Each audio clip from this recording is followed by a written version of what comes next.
Misteri penemuan jasad ayah dan anak yang tewas di dalam rumah di Koja, Jakarta Utara kini belum juga terungkap. Terakhir, polisi melakukan olah tempat kejadian perkara sebanyak 3 kali dengan mengamankan 12 sampel. Sebelumnya pada olah TKP kedua yang digelar Minggu 29 Oktober, polisi menyita ponsel, dokumen, dan obat-obatan korban. Temuan-temuan, ada dokumen, ada juga beberapa bahan yang nanti lebih lanjut akan diteliti oleh ahli psikologi forensik. Dan lebih lanjut akan dilakukan penelitian. Tim dari Aspipor akan melakukan penelitian. Sementara, kondisi ibu dan anak yang selamat menurut dokter yang menangani pertama kali saat itu, kondisinya lemas dan terdapat tanda-tanda kurang asupan makan dan minum. Ibu dan anaknya sangat lemah dan cukup memprihatinkan ya. Ya mungkin karena udah beberapa hari tidak makan, jadi si anak juga setelah dimandikan itu dia terlihat lapar sekali.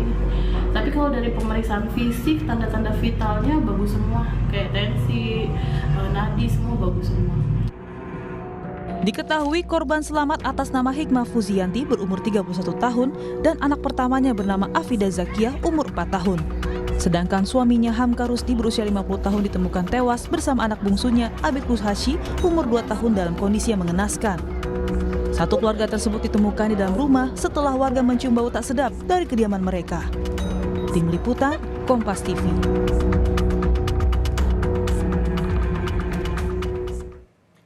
Saudara, hingga kini misteri kematian ayah dan juga anak di Koja belum diketahui apa penyebabnya. Polisi pun menyebut sudah mengamankan sejumlah dokumen dan beberapa barang dari rumah korban. Apa sebenarnya yang terjadi dan fakta apa saja yang bisa digali polisi agar motif ini bisa terungkap? Apakah kasus ini seperti misteri kematian di Depok dan juga Kalideres beberapa waktu yang lalu? Sudah hadir dalam dialog Sapa Indonesia pagi ini bersama dengan Kriminologi Universitas Indonesia. Sudah ada Profesor Adrianus Meliala. Selamat pagi, Prof. Selamat pagi, Mbak. Prof, ini kalau kita melihat kasus yang terjadi di Koja, Jakarta Utara ini, Anda melihatnya memiliki pola yang sama dengan kasus di Kalideres dan juga Depok, Jawa Barat, Prof? Beberapa di antaranya sama. Sebagai contoh misalnya bahwa keluarga ini juga kelihatan memutus hubungan ya, memutus ikatan sosial dengan warga setempat ya, sehingga kemudian warga setempat tidak tahu apa yang terjadi di kediaman tersebut dan bahkan baru tahu kejadiannya setelah mencium bau jenazah.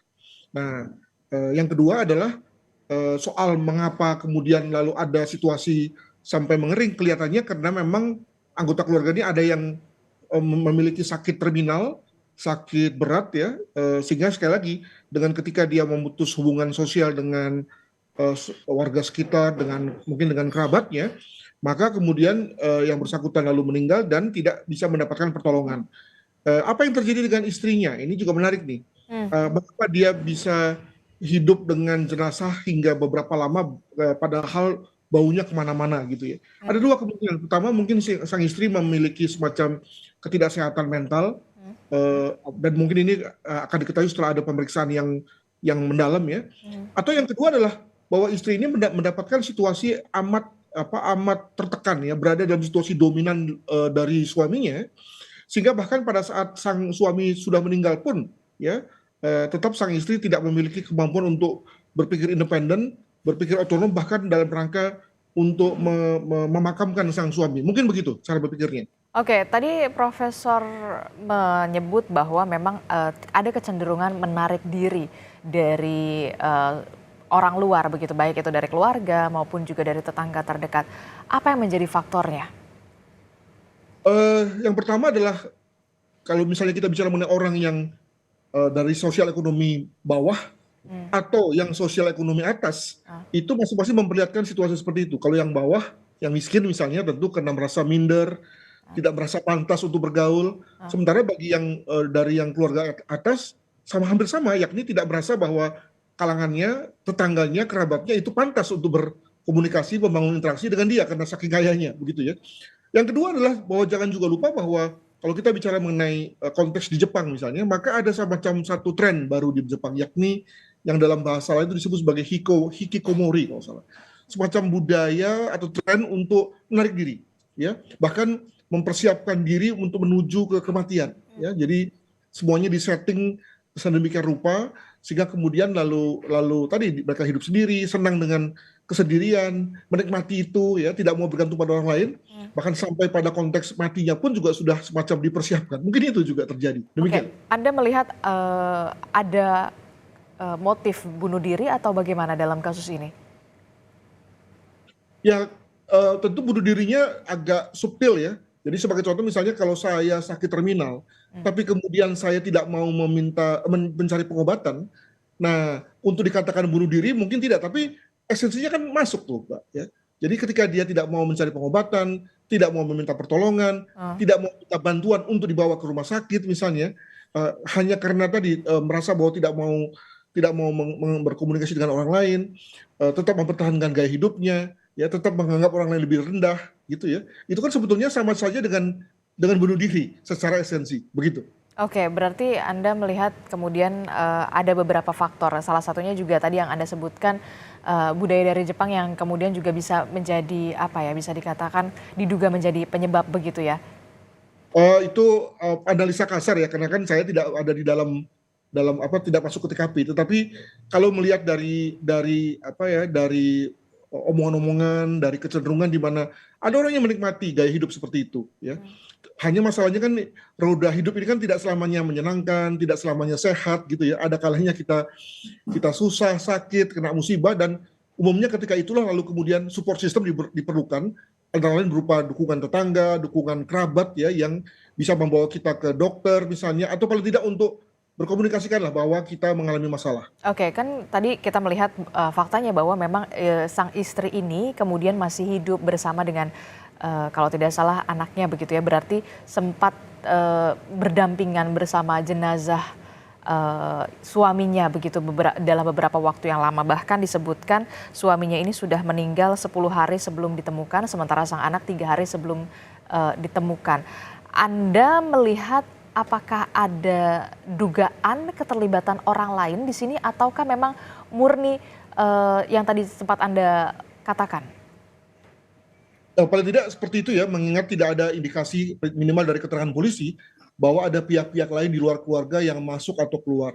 Maka ada dua kemungkinan. Pertama, sang istri membiarkan jenazah seperti itu karena dia sendiri semacam tidak paham ya, karena kondisi gangguan jiwanya. Dan sekali lagi ini satu analisis kasar ya, mengingat tidak kita periksa. Yang kedua adalah karena kondisi psikologis dari sang istri yang merasa betul-betul di bawah tekanan, di bawah dominasi sang suami. Yang menarik bagi saya adalah sang anak ini, ya. Kelihatannya anak ini tadinya biasa, sang anak sulung ini, tapi karena ketiadaan bahan makanan, baru kemudian pada beberapa hari terakhir sebelum ditemukan, baru kemudian mengalami semacam kekurangan makan. Yang juga menarik adalah anak bungsu yang berusia 2 atau 3 tahun yang ditemukan mati dalam kondisi mengalami luka. Nah, ini perlu didalami nih, luka apa nih? Apakah ini luka terkait dengan lebam mayat, ya, atau luka jatuh yang mengakibatkan kematian, atau luka lain yang sebetulnya bisa disebut sebagai luka dalam ya, luka penyakit dalam yang menjadi penyebab kematian tersebut. Untuk itu maka memang otopsi yang baik itu perlu dilakukan terhadap keduanya. Oke, kalau dilihat kan nanti akan ada pemeriksaan kejiwaan tentunya kepada sang istri begitu ya.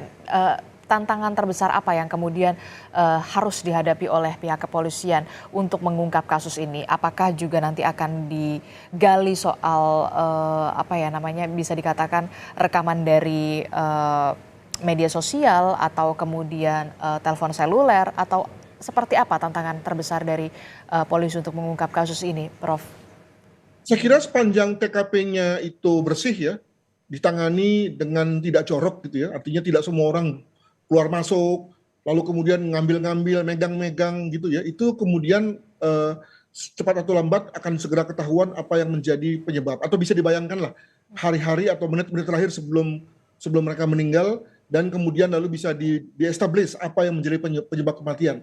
Jadi kalau melihat dari pengalaman sebelumnya, sepanjang TKP-nya itu penanganannya baik, ya, tidak jorok, maka umumnya oke. Dan untuk itu maka saya kira Polda Metro Jaya belajar dari beberapa kasus sebelumnya, itu sudah bisa membangun semacam pola ya, dalam rangka menangani kasus seperti ini. Makanya misalnya sebagai contoh segera dipanggil ahli ya, teman-teman dari psikolog forensik untuk mengestablish apa yang terjadi di TKP. Demikian. Oke, pelajaran apa yang bisa kita ambil dari kasus ini? Karena kalau kita melihat dari lokasi di visual ini, daerah Koja Jakarta Utara, korban dan juga istri ini berada di tempat bisa dikatakan padat penduduk begitu. Harusnya kemudian lingkungan sekitar lebih aware, lebih peduli. Apa pelajaran yang bisa kita ambil? Saya kira jangan menyalahkan lingkungan juga ya, mengingat tadi sebetulnya lingkungan Koja, lingkungan yang padat dan nggak usah orang yang ramah, orang yang nggak ramah pun sebetulnya dengan kita bertatap mata saja, bersirobok mata saja sebetulnya sudah bisa saling senyuman misalnya begitu ya. Tapi karena dalam hal ini pribadi-pribadinya memang tidak mau membangun komunikasi sih ya, sehingga kemudian lalu orang tidak tahu apa yang terjadi gitu. Jadi saya kira jangan salahkan lingkungan, tapi salahkan lagi diri kita masing-masing yang memang malas ya membangun tali silaturahmi. Itu mungkin itu dulu kata-katanya yang paling umum ya. Sehingga kemudian ketika ada apa-apa, ketika ada masalah pada keluarga kita, segera ada orang yang bisa membantu. Sehingga kemudian bisa diberikan pertolongan pertama, ya kalau itu memang berkaitan dengan masalah kesehatan, atau kalau misalnya masalah kebakaran segera bisa ditolong ya. Itu banyak hal yang sudah bisa membuktikan bahwa silaturahmi itu penting bagi kita. Demikian. Oke, baik, kita akan tunggu bagaimana polisi kemudian bisa mengungkap kasus ini, termasuk juga mengungkap bagaimana motif dari kematian ayah dan juga anak di Koja Jakarta Utara. Terima kasih untuk perspektifnya, kriminolog dari Universitas Indonesia, Profesor Adrianus Meliala telah bergabung bersama kami. Sehat selalu. Terima kasih.